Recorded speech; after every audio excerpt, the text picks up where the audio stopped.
Bas. Bas.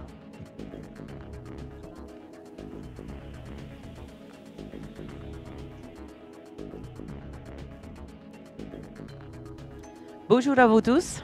On est bien nombreux aujourd'hui pour cette midi Bad Giant de la rentrée.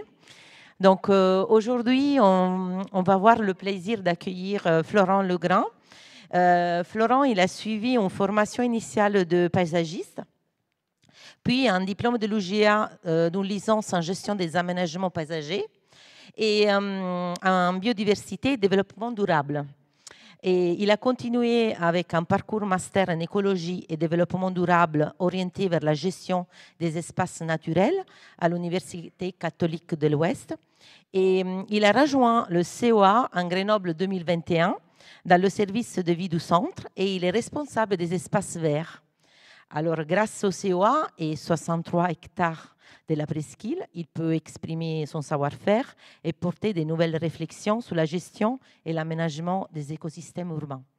Sa conférence s'intitule « Les écosystèmes urbains du polygone scientifique » et il nous plongera dans la richesse du patrimoine végétal de ce territoire de recherche et montrera comment la connaissance écologique d'un site peut inspirer de nouveaux modes de gestion et d'aménagement du territoire et de la biodiversité.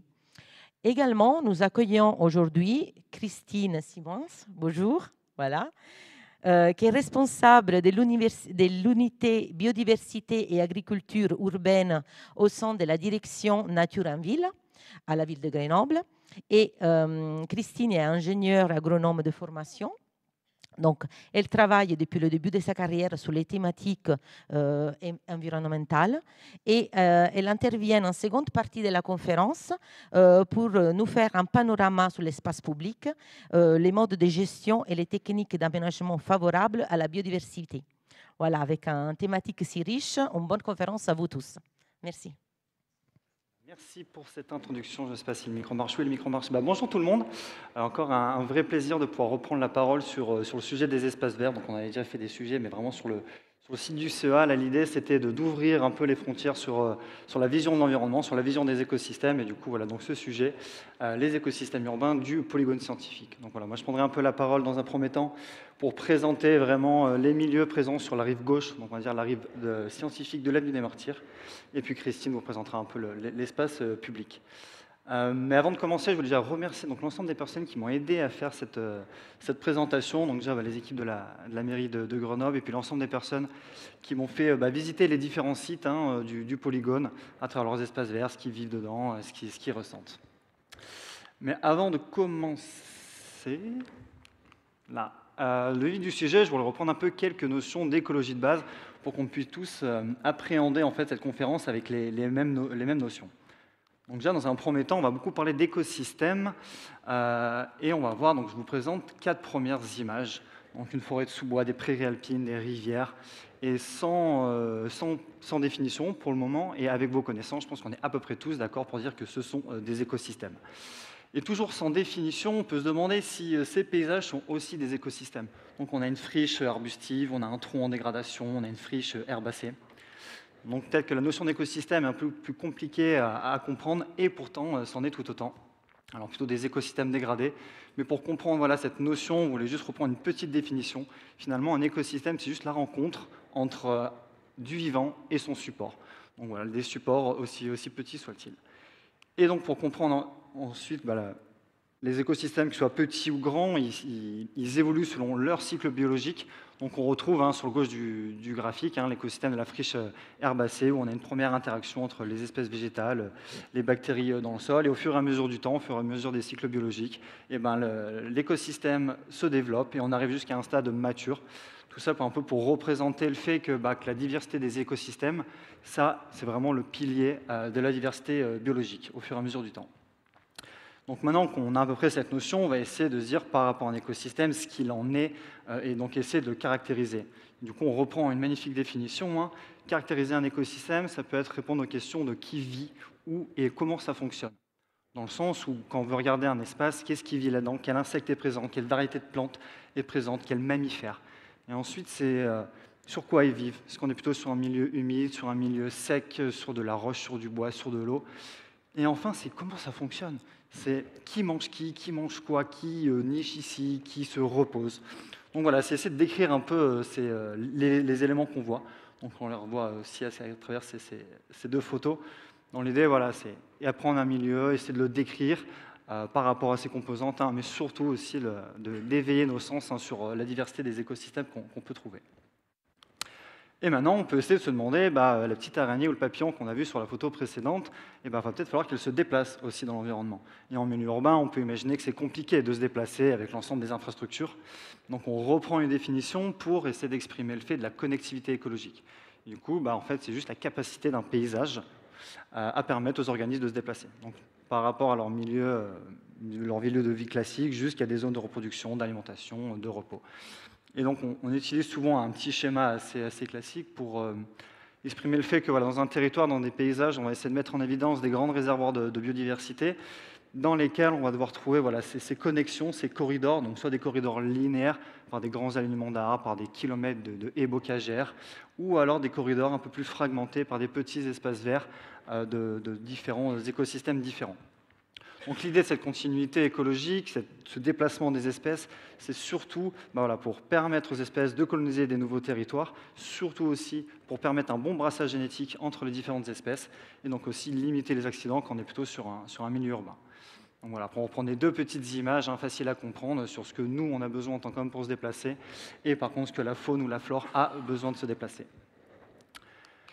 Donc voilà, ça c'était rapidement quelques petites notions d'écologie, et maintenant on va vraiment entrer dans le cœur du sujet sur les espaces verts du polygone scientifique, avec dans un premier temps un petit contexte urbain. Alors je ne sais pas si ça pointe. Par contre, ouais. Donc le polygone scientifique, on le retrouve sur la carte en haut, donc c'est environ 250 hectares. On peut imaginer ce territoire un peu en deux parties. La rive gauche avec l'ensemble des instituts, donc le CEA, l'INP, le CNRS, ST Micro, l'ILL, le laboratoire de physique. Et donc, sur tout ce territoire donc de ces 250 hectares, on a un système un peu écologique, on va dire, controversé. Donc, on le voit sur la carte de gauche, on a le parc de la Chartreuse, du Vercors, donc des grandes zones, des grands réservoirs de biodiversité. On a ensuite les berges, le Drac et l'Isère, donc des milieux humides qui vont forcément engendrer une diversité biologique typique de ces milieux. Et par contre, on a un peu la fragmentation, ces ruptures écologiques qui arrivent dans le territoire, on a les deux rocades de part et d'autre, on a forcément le terrain de la SNCF, et on a ensuite l'ensemble des clôtures de tous les instituts de la rive gauche. Donc forcément, il y a des grandes lignes, des grands réservoirs, mais des grandes ruptures à l'intérieur. Et donc à l'intérieur, on verra que l'ensemble des espaces verts viennent un peu fragmenter ces ruptures. Et on peut mettre un peu en évidence deux modèles d'aménagement. On a plutôt l'avenue des Martyrs, la rive gauche de l'avenue des Martyrs, qu'on pourra plutôt caractériser d'un milieu industriel. Donc un paysage plutôt épars, dans lequel les espaces verts sont plutôt la place restante à la suite des installations, des bâtiments.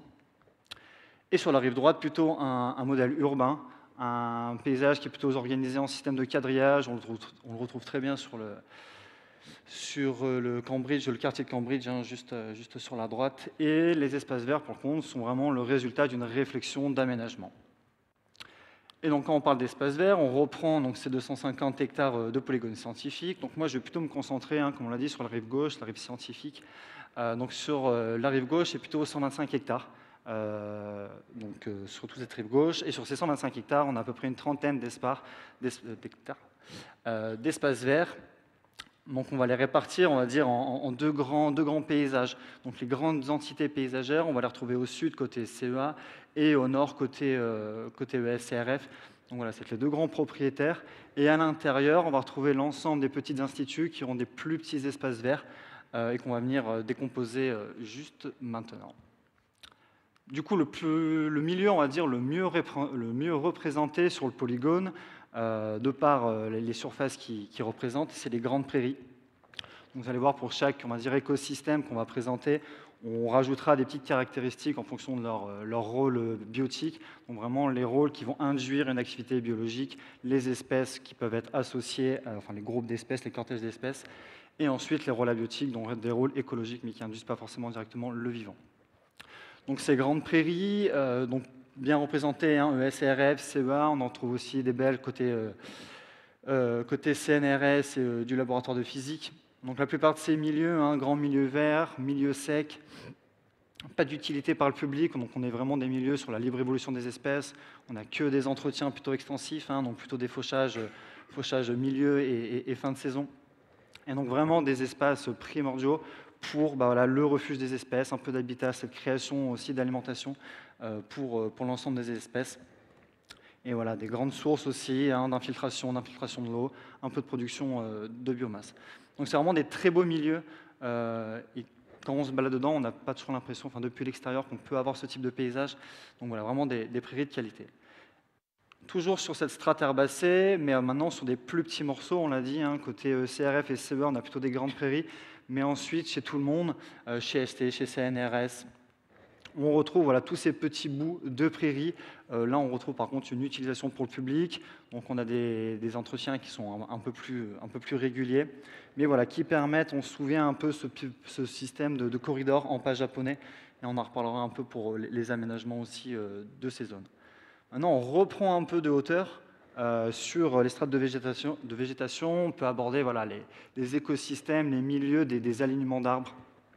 Donc les alignements d'arbres, pareil, on se souvient, sur ces systèmes de corridors, des grands corridors linéaires. La plupart des grands alignements matures, donc en termes de maturité d'arbres, c'est un milieu qui est très bien représenté sur le site du CEA. Et ensuite, chez les autres instituts, on retrouve, voilà, comme on le voit sur les photos, en ST, CNRS ou au laboratoire, des petites sections d'alignement qui permettent voilà, au cœur du territoire de créer ces connexions. Ici, voilà, on est plutôt sur des cortèges hein, d'espèces volantes et surtout les alignements d'arbres, hein, tout le monde le sait, mais voilà, sur des rôles abiotiques, beaucoup plus sur la régulation thermique. Toujours sur la strate arborée, on peut aussi aborder, mettre en évidence, du moins observer l'ensemble des groupements. Les groupements d'arbres, donc c'est un groupement de plusieurs individus, jeunes jusqu'à matures. Un milieu essentiel et remarquable hein, sur le polygone, ça va vraiment faire des îlots de refuge sur ce polygone. Donc un milieu toujours bien représenté, hein, côté ESCRF, côté CEA aussi, des petits groupements aussi, CNRS et au laboratoire. Sur les cortèges, on trouve forcément les cortèges des espèces volantes, on se trouve aussi l'ensemble des mammifères qui peut être au pied. Ce qui est intéressant à voir sur ces milieux, c'est qu'on va avoir deux types de gestion, aménagement. On trouve voilà, sur ESRF, on l'imagine sur la photo milieu à gauche, où il y a des jeunes plantations, au CNRS aussi. Donc il y a des politiques de vouloir reconnecter certains boisements ou de redensifier certains boisements. Sur CEA, on n'a pas encore cette dynamique de reboiser, mais enfin de densifier nos boisements, mais on essaye plutôt, vu la qualité, sur la photo de droite, de créer des nouveaux boisements sur ce site, qui peut être un milieu un peu manquant sur le site. Et au laboratoire, voilà, ils utilisent un peu la biomasse, donc les produits de taille de leurs arbres pour créer ces systèmes de haies sèches, toujours voilà, dans cette idée de garder une certaine diversité au cœur de leur prairie. Maintenant, on redescend un peu dans les strates, on aborde les milieux arbustifs, et j'en profite pour faire un peu la liaison avec deux espaces assez remarquables côté ST. On l'a vu dans la présentation, on a parlé des prairies, donc des grands espaces ouverts. Ensuite, des boisements, donc juste des espaces avec des arbres. Et on se rend compte que sur le polygone, on a très peu ces milieux avec les différentes strates de végétation. Donc on a très peu de milieux herbacés, arbustifs, arborés au même endroit. Et là, pour le coup, c'est un milieu qu'on retrouve sur ces deux espaces chez ST, qui remplissent l'ensemble de ces strates et, du coup qui accueillent un cortège de biodiversité assez important. Et donc ensuite, pour les autres massifs, on est plutôt sur des massifs un peu ponctuels à l'intérieur de chaque site, des petits massifs, des grands massifs, des jeunes massifs. L'idée, sur de pouvoir toujours sur le système de pas japonais, d'avoir du refuge pour les espèces. Ici, on est plutôt sur des cortèges, plutôt sur les insectes, un peu de petits mammifères lorsqu'il y a des continuités. La production de biomasse. On continue toujours sur les arbustes, avec les systèmes de haies. Les haies, c'est vraiment des milieux extraordinaires. On les voit beaucoup en campagne, toutes ces haies bocagères, ça remplit un nombre de fonctions écosystémiques assez important. Donc sur tout le polygone, on va retrouver un peu différents types de systèmes de haies. On va retrouver des haies matures, mais ce n'est pas un milieu qui est très très bien représenté à l'échelle du polygone. Donc une haie mature, comme on a tous chez nous, une grande haie 2 mètres par 2 mètres, qui va remplir toutes ces fonctions écosystémiques. Mais par contre, il y a beaucoup de travaux de plantation de haies qui se font un peu chez tout le monde. Donc, j'en ai pris quelques exemples, soit sur des haies en cours de développement, donc qui commencent un peu à remplir leurs fonctions, à agir un peu pour la biodiversité locale, des travaux de nouvelles plantations aussi. Et ensuite, on retrouve un peu deux autres formats de haies, donc les nez sous forme de nous. Vous savez, les nous, c'est ces petites dépressions, souvent en bordure de voirie, qui permettent de capter l'eau de ruissellement. Donc c'est un schéma très très intéressant et c'est aussi un schéma qu'on retrouve très bien sur le secteur de Cambridge, donc l'autre côté de l'avenue des Martyrs. Et on continue, on descend encore un peu les étages. On a fait les arbres, on a fait les arbustes, maintenant on revient sur les massifs floraux. Les massifs floraux, ça a des milieux plus petits, plus ponctuels à l'échelle de la presqu'île. On est sur les rôles biotiques, plutôt sur des micro-rôles, sur la création de l'alimentation, plutôt sur des cortèges de pollinisateurs, quelques insectes. Mais on est surtout aussi tout simplement pour faire de l'embellissement. Tout ce qu'on a dit, ça a forcément des rôles sur l'écologie, mais c'est aussi pour embellir l'ensemble de ces sites. Donc voilà, plusieurs représentations de certains massifs qui permettent d'embellir un peu toute la presqu'île à l'intérieur des clôtures. Et enfin, le dernier milieu qu'on peut présenter à l'échelle de la presqu'île, donc on se souvient, le polygone entre le Drac et l'Isère, donc favorisant des cortèges de milieux humides. Et donc, ça va être tout encore important dans notre polygone d'avoir ce système de pas japonais de milieux humides pour attirer, aider le déplacement de ces espèces entre les deux ripisylves. Donc on reprend, aujourd'hui il y a 3 mares sur l'ensemble du polygone. Donc là je bascule côté droit de l'avenue des Martyrs, côté Schneider, il y a l'ILL et au GEG vraiment sur le sud de la presqu'île. Forcément, on voit que les cortèges d'espèces changent. On est plutôt sur l'ensemble des amphibiens, des libellules. On trouve les chauves-souris aussi qu'on avait aussi par avant, et un peu de régulation. Et ensuite, l'idée de cette étude, c'était de pouvoir faire un peu un bilan de l'ensemble des espaces qui sont présents sur le site, sur tout le polygone, pour essayer de mettre en évidence ou comprendre que au sud, côté CEA et à l'ESRF, on a plutôt des grandes prairies et des boisements qu'il faut suivre un peu des inventaires à l'intérieur et plutôt dans les instituts, travailler sur, comme on a dit, les petites et les moyennes prairies pour davantage travailler sur ces strates arbustives qui parfois sont un peu manquantes sur l'ensemble du polygone. Se dire que l'importance des milieux humides, on la sait, donc continuer à essayer de travailler sur ces systèmes de mares. Donc diversifier encore un peu toutes ces plantations au cœur du polygone. Et donc moi, c'était tout pour ma partie, donc je vais laisser ensuite la place à Christine, qui elle va pouvoir vous expliquer ce qui se passe de l'autre côté de l'avenue des Martyrs sur la partie publique.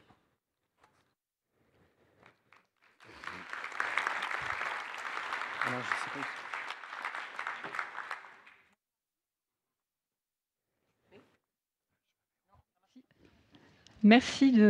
Bonjour à tous, merci de m'avoir invité à faire cette présentation en commun. avec Florent. Et merci d'être venus si nombreux. Donc moi, je vais me concentrer plus sur l'espace public, sur la même thématique. Alors, peut-être la diapo d'avant. Ah non, c'était moi. Hop.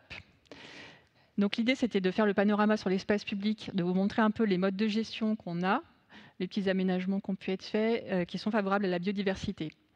Donc je travaille effectivement à la direction nature en ville, on est 200 personnes, et c'est donc la direction qui s'occupe de toute la gestion des espaces verts, donc des jardiniers répartis en 13 petites équipes sur le territoire, des gens qui s'occupent spécifiquement des arbres, des gens qui s'occupent du centre horticole, donc de produire aussi les plantes qu'on va planter dans les espaces. Alors, au niveau juste pour planter un peu le décor, pour vous expliquer qu'il n'y a pas que la ville de Grenoble qui intervient sur ces espaces. En fait, on est plein d'acteurs à intervenir. Donc déjà, la première chose, c'est que l'aménagement global, il y a eu la ZAC Presqu'île, c'est notre aménageur Innovia qui s'en est occupé, donc qui travaille avec des paysagistes, des bureaux d'études, etc.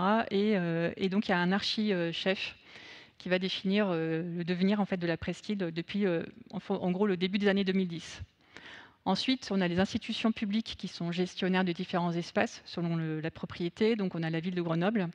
Il y a aussi Grenoble-Alpes Métropole qui peut intervenir, par exemple, sur une chrono-vélo, sur une piste cyclable. Je marque aussi le Simbi qui intervient sur les berges et probablement EDF aussi sur ce secteur. Et donc, l'enjeu, pour moi, de préserver la biodiversité, c'est d'agir aussi bien pour protéger les espaces et les espèces. Donc il y a l'habitat, protéger un habitat pour accueillir le maximum de faune et de flore. Et puis il y a toutes les notions de fonctionnalité aussi dans la biodiversité. Donc je pilote une stratégie biodiversité pour la ville de Grenoble qui se déroule en 5 axes. Le premier, c'est déjà de préserver l'existant. Vraiment, c'est la priorité, donc c'est choyer le vivant. Le deuxième, c'est d'offrir le gîte et le couvert, donc notamment de restaurer des milieux comme on l'a vu, des mares, pour pouvoir accueillir mieux, donner un coup de pouce à la nature. Ensuite, c'est suivre à la trace, donc tout ce qu'on fait, on l'évalue pour pouvoir réajuster, s'adapter. Le quatrième axe, c'est agir tous ensemble, donc c'est tout le partenariat qu'on peut avoir avec différents acteurs. Et enfin, avoir un temps d'avance, se donner les moyens, et notamment travailler, par exemple, avec la recherche. Je voulais d'abord aussi vous présenter en gros comment s'insère la presqu'île pour nous, gestionnaires au niveau de la ville de Grenoble. Donc on avait fait une carte des continuités vertes qui croisent à la fois des notions de biodiversité, des notions d'usage, donc les gens comme vous qui vous déplacez à pied, à vélo, etc. Et notamment par rapport à la question de la fraîcheur.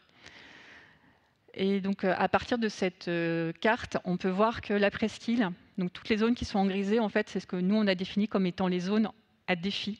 Donc c'est des zones où il faudrait peut-être redonner un peu, augmenter la canopée, protéger le patrimoine existant. Voilà, donc c'est une zone à défi, c'est une zone qui est quand même très minérale par rapport à nos espaces. Et donc on essaie aussi d'intégrer les acteurs privés dans notre stratégie de territoire. Alors pour commencer, la ZAC Presqu'île, donc c'est le projet qui a été travaillé avec Innovia. Au niveau des aménagements, donc ça va concerner aussi bien l'espace public, mais aussi tous les espaces privés de promoteurs immobiliers. On avait un outil qui était le cahier de prescription à l'échelle de la ZAC, et puis l'architecte en chef qui a défini donc, la stratégie. Ensuite, il va valider les permis qui sont faits par les différents promoteurs. On a un outil qui est le plan local d'urbanisme intercommunal. Donc lui, il a défini des coefficients de surface qui sont végétalisés ou perméables. Et puis dans nos prescriptions, en gros, dans les prescriptions qui avaient été données sur la presqu'île, il était impératif en fait qu'on mette en place, que les promoteurs immobiliers mettent en place les 3 strates végétales, donc l'herbacée, l'arbustif et des arbres. Et on essaye de s'orienter aussi vers des espèces indigènes, donc c'est des espèces locales. Pourquoi ? Parce que c'est toutes ces espèces végétales qui ont coévolué avec la faune. En gros, par rapport à une plante horticole qui peut être modifiée génétiquement, etc., ça va être beaucoup plus intéressant d'avoir du végétal local, puisque tous les petits insectes, les oiseaux, etc., c'est ça qu'ils ont appris à manger depuis des millénaires. Donc je commence sur le premier axe de ma stratégie biodiversité, donc préserver l'existant. Là, je vous ai mis en exemple tous les immeubles qui ont été construits. En fait, à l'origine, il y avait beaucoup d'hirondelles dans des vieux bâtiments qui ont été démolis. Et une hirondelle, ça revient toujours au même endroit. Donc on essaye d'expliquer aux gens là, qui se retrouvent avec des nids réels. Alors c'est sale parce que voilà, il y a des déjections, etc. Mais on essaie de leur expliquer, de sensibiliser, pour leur expliquer qu'il faut essayer de les garder, ces nids. Parce qu'elles, on leur avait mis un nichoir, enfin on va voir sur une diapo suivante, en mesure compensatoire, ça n'a pas fonctionné. Donc voilà. Donc on a en fait, dans le cadre de nos...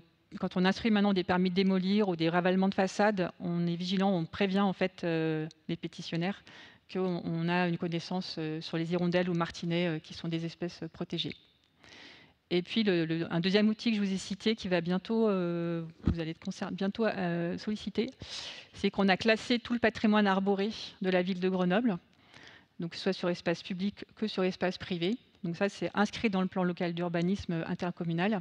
Et on est en train de terminer en fait cet inventaire. Donc vous êtes le dernier territoire sur la presqu'île. On va faire cet inventaire. Ça peut être des arbres, ça peut être des alignements d'arbres ou des bosquets. Donc vous allez être contactés prochainement, pour ceux qui sont propriétaires de grands sites, dans le cadre de cet inventaire.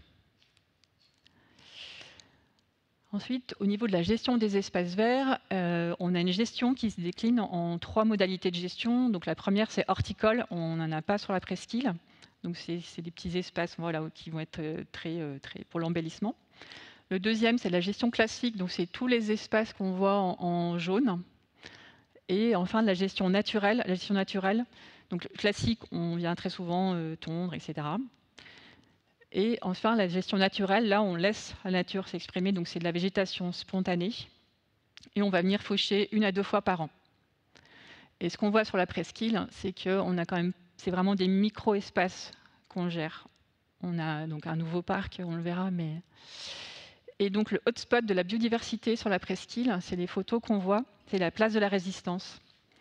En fait, c'est des milieux qui sont très pauvres, et du coup, on a un cortège de fleurs qui est vraiment spontané, qui est vraiment impressionnant.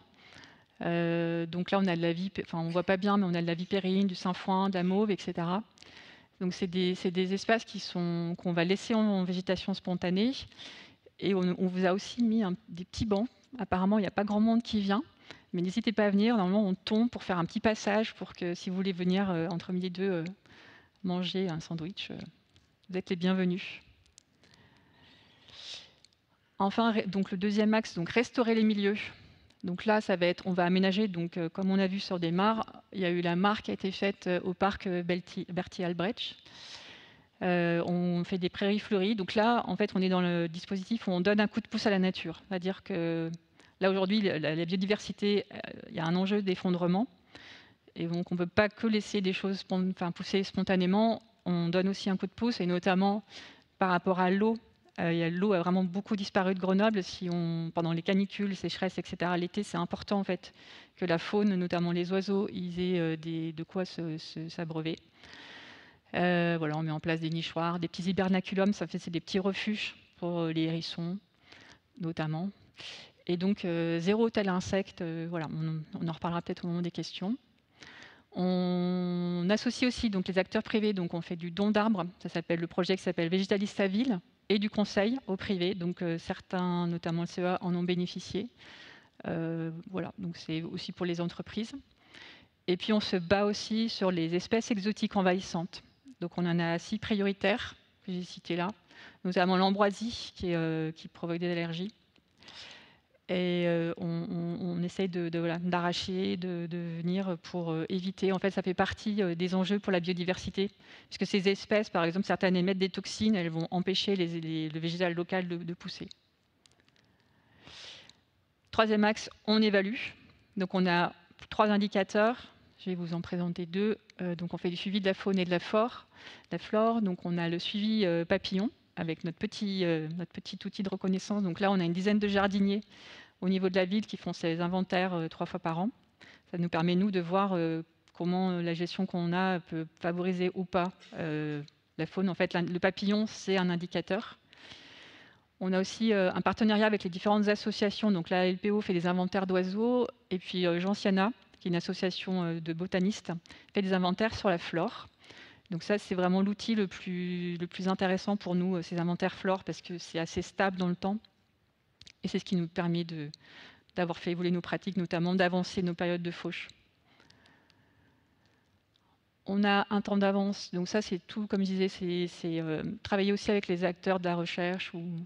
Et donc ce qu'on essaie vraiment de nous développer actuellement, c'est le végétal local, de replanter du végétal. Donc on va chercher des petites graines dans la nature, on replante, on va refaire des essais au niveau du centre horticole pour planter des végétaux locaux et faire des zestes.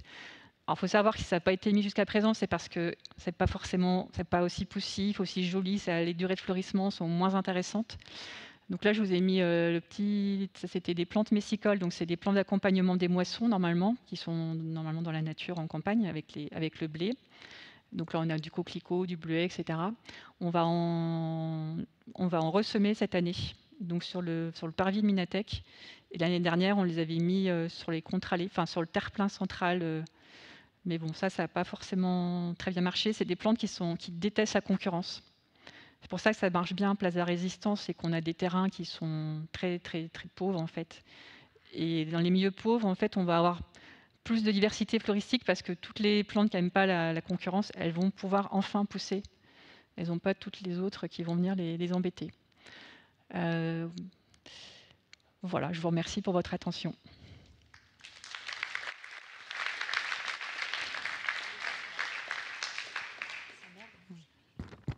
Fonctionne, oui. Merci Florent, Christine pour votre présentation. Donc on prend des questions. Si vous avez des questions, vous levez la main et on vous amène le micro. Mélanie, là-bas. Oui. Je vais juste préciser qu'il y avait mon collègue technicien responsable du secteur de l'entretien des espaces verts ici, donc Christophe Huan.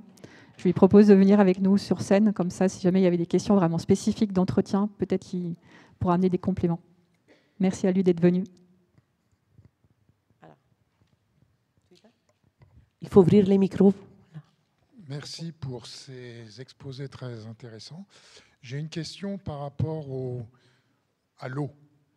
On a à Suresbens beaucoup eu de problèmes de moustiques avec l'arrivée du chikungunya. Comment est-ce que vous gérez cette compatibilité d'avoir de l'eau, mais d'éviter des insectes avec leur caractère nuisible?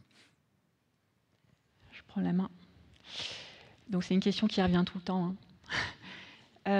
Alors en gros, ce qu'on a expliqué donc avec Florent, écosystème, ça veut dire que si on met que de l'eau et qu'il y a des petites bordures, etc., les moustiques ils vont s'installer.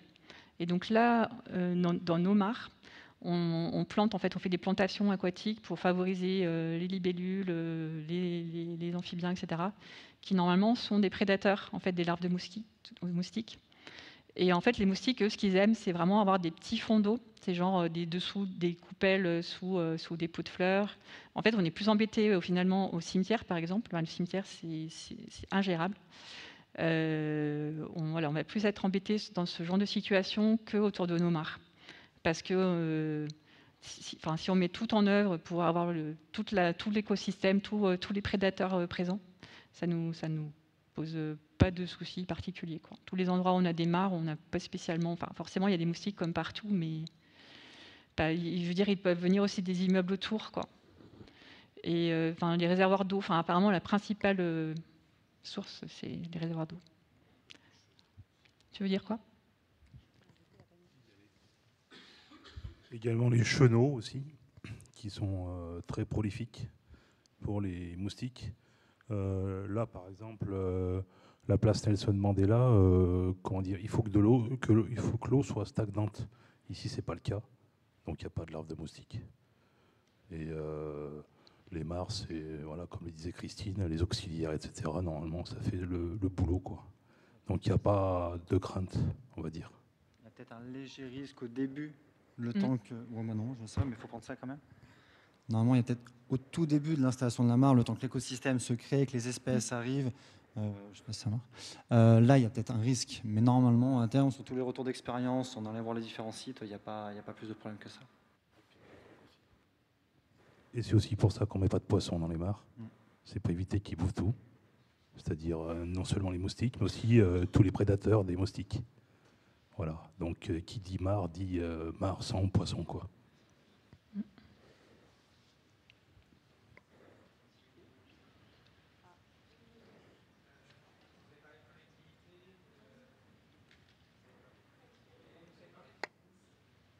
Non. On ne vous entend pas.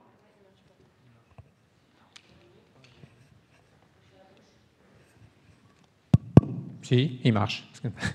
Vous avez parlé de connectivité, vous avez parlé de coups de pouce. Sur l'océan, on voit très peu de papillons. Est-ce que ce serait possible d'envisager des apports d'œufs pour lancer un petit peu la machine? Parce qu'une fois qu'il y a des papillons, il va y avoir des oiseaux qui pourront se déplacer. Parce que, si j'ai bien compris, les autoroutes, c'est impossible pour un papillon de le traverser.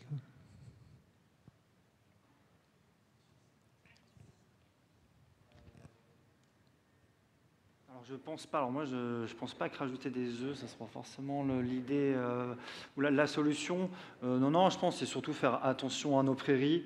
Et en fait, c'est pour ça que cette idée de cohérence écologique territoriale, elle est importante, parce que si on a tous le même système de gestion à l'échelle du polygone, là, on aura un fort impact. Du coup, pour faire cette attractivité pour les papillons et les faire venir, c'est juste préserver nos prairies, continuer ces périodes de fauche. Et je ne sais pas s'il y a forcément d'autres techniques pour rattirer des individus. Ouais. En fait, en mettant des plantes aromatiques, par exemple, ça marche très bien. Par exemple, nous, l'endroit le plus pauvre de tout Grenoble en termes de biodiversité, de nos indicateurs papillons, là, c'est le jardin des plantes. Enfin, je sais que c'est un peu contre-intuitif, mais et donc du coup, là, on a fait des massifs, on a mis des plantes aromatiques ou des plantes favorables aux papillons. Et donc, du coup, on a un peu gagné en richesse. En fait, les insectes, ils ont plusieurs phases. Les œufs, les chenilles, la chrysalide, enfin pour les papillons. Ensuite, ils se transforment en papillons adultes. Et en fait, chaque période, notamment la partie chenille, il a besoin de se nourrir de plantes qu'il connaît, comme le disait Christine tout à l'heure. C'est pour ça que les plantes locales, c'est important. Pas que.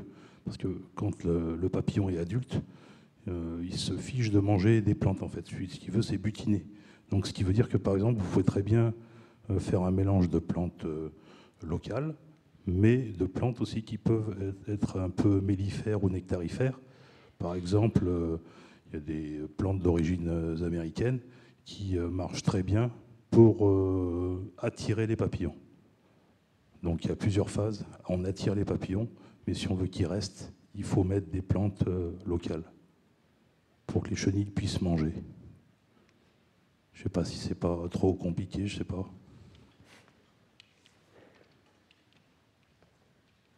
Mais de manière générale, il y a quand même des inventaires qui sont faits, au moins sur le CEA, je ne me souviens plus sur les autres sites, mais des inventaires Lépidos sont faits, dont les premiers ont été faits en 2018, il y en a des nouveaux qui ont été faits l'été dernier. Donc il y a quand même ce suivi, donc on verra si dans le temps, il y a un ratio quantité de prairies, quantité de papillons qui arrive à se faire ressortir. Et cette année, j'ai attaqué sur la place de la Résistance.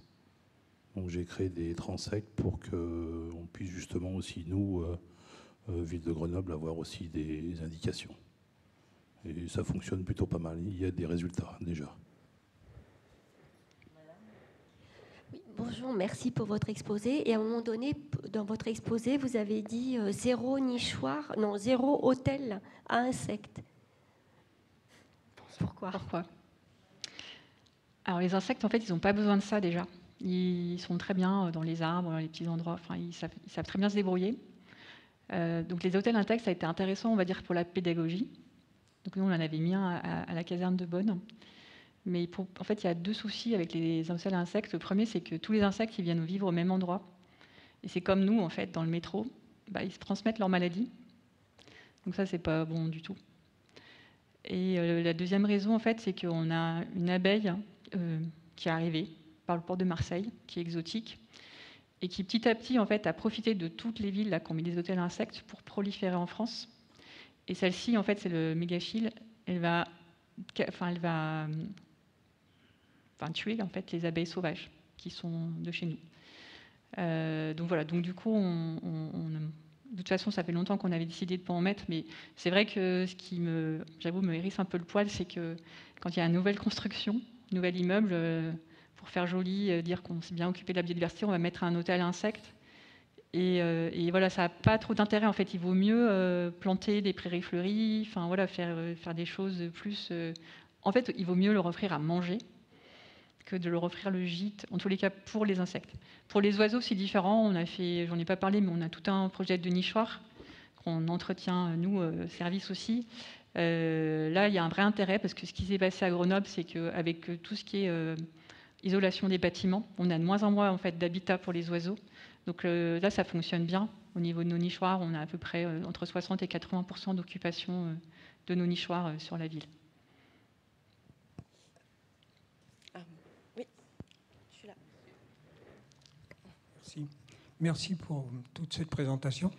Au nord du Synchrotron, il y a quelques années, beaucoup de lapins de Garenne, et maintenant, il n'y en a plus un seul. Où sont-ils passés? Très bonne question. Alors moi, je n'ai pas tout l'historique, mais je sais comment sur tous les sites, il y a des lapins. Peut-être qu'il y en a sûrement moins. Alors pour quelle raison? C'est une très bonne question. Mais en tout cas, il y en a toujours. Et s'ils disparaissent, je ne sais pas, il suffit qu'il y ait eu une épidémie à un moment donné, qui les a tous tués. Compliqué à dire. C'est qu'on n'a pas les suivis très précis des populations de lapins sur les polygones, je pense, de manière générale. Donc ce serait compliqué. Je pense à la personne qui est venue nous voir en début de session. Peut-être, c'est très fragile en fait le lapin. Enfin, il y a la myxomatose, ça peut très vite. Après, juste, j'en profite, je rebondis là-dessus sur la question. En fait, nous, on s'occupe surtout de la faune plus en déperdition, enfin, des espèces patrimoniales qui sont protégées, aussi bien la flore que la faune.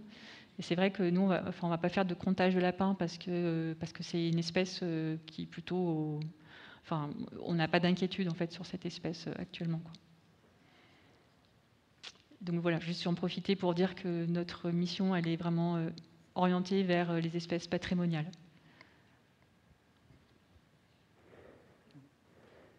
Bonjour, merci pour l'exposé. Vous laissez entendre qu'il y a des espèces patrimoniales protégées. Quelles sont les contraintes finalement de protection de cette espèce, notamment végétale, en milieu urbain, par exemple par cueillette, méconnaissance, etc. Enfin, comment on gère finalement des espèces patrimoniales en milieu urbain? Je commence? Non, mais vas-y, Florent, si tu veux. Déjà, il y a plusieurs critères pour déterminer si une espèce est patrimoniale ou pas. Donc ça va dépendre de si elle est présente sur les listes rouges, si elle est déterminante des zones naturelles d'intérêt faunistique et floristique. Donc à partir de ce moment-là, on arrive à savoir si une espèce, oui ou non, elle est patrimoniale.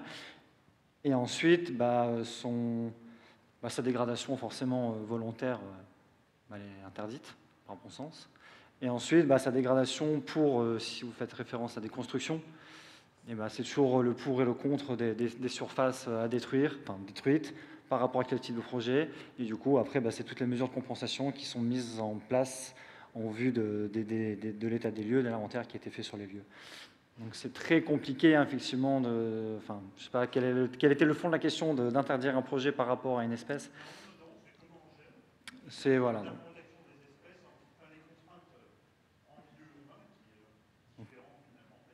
Donc voilà, les protocoles, c'est faire des inventaires avant travaux, donc inventaire tout type, faune, flore, pour ensuite déterminer leur valeur écologique en fonction de leur classement, si elles sont menacées ou juste espèces à surveiller. Et ensuite, voilà, c'est des programmes de mesures de compensation qui sont créés pour soit compenser l'impact vraiment in situ, soit arriver à compenser cet impact ex situ des travaux. Ouais. Juste en 2 mots, voilà, on a des inventaires, on a des cartes. Donc on sait les endroits où on doit faire par exemple de la fauche et pas venir toutes les semaines à la tondeuse pour certaines espèces de flore. Et sur la faune, c'est leur offrir en fait le gîte et le couvert, le maximum, quoi. On prend encore 2 questions.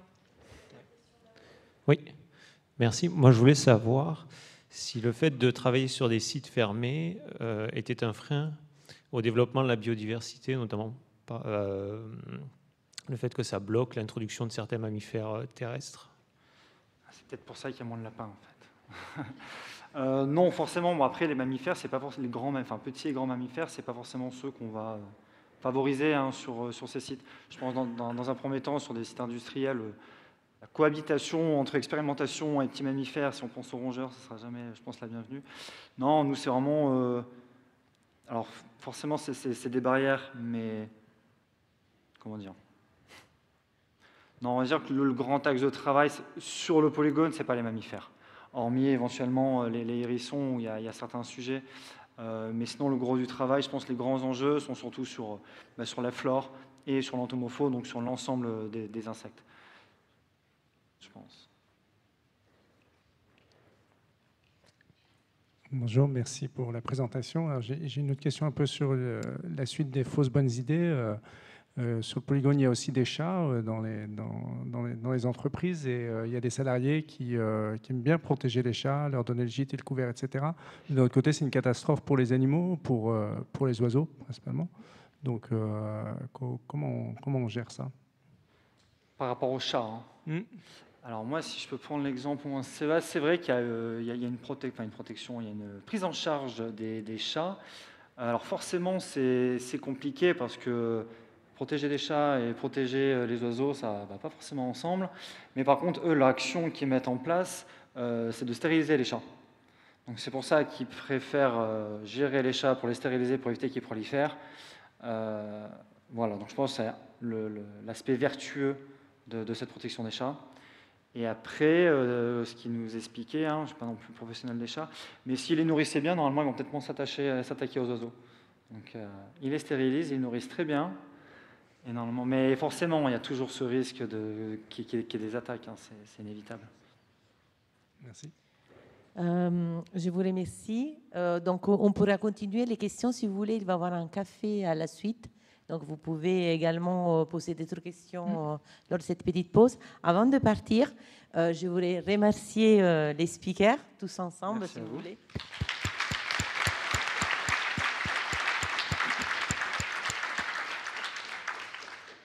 Également, je voulais vous dire que cette présentation, elle va être disponible sur la chaîne replay de Giant à partir de la semaine prochaine. Également, je vous donne rendez-vous si vous avez envie. Donc, le 10 octobre, nous allons accueillir Stéphanie Gauthier, professeure associée à l'école de management de Grenoble, qui va nous présenter une conférence très intéressante sur l'intelligence artificielle. En particulier, l'IA, c'est des outils rivales ou alliés de l'intelligence humaine. Donc, il va être une occasion de parler des sciences qui va être sur le site entre le 7 et le 11 octobre. Et donc, si vous avez plus d'informations, vous voulez plus d'informations, c'est sur le site de Giant. Et voilà, et pour la suite des échanges, si vous voulez rencontrer les conférenciers et discuter, nous avons un petit café dans la salle Palladium au rez-de-chaussée. Et voilà, et je vous remercie pour votre présence aujourd'hui. Merci. Pardon. Ah oui, pour ceux qui le veulent, pardon. Ouais. Pardon, un moment. Pour ceux qui le veulent, donc on a fait une bande dessinée pour illustrer en fait le travail des jardiniers et comment on essaie de préserver la biodiversité. Voilà, c'est un travail que j'ai fait avec des étudiants de l'école Émilie Coll à Lyon.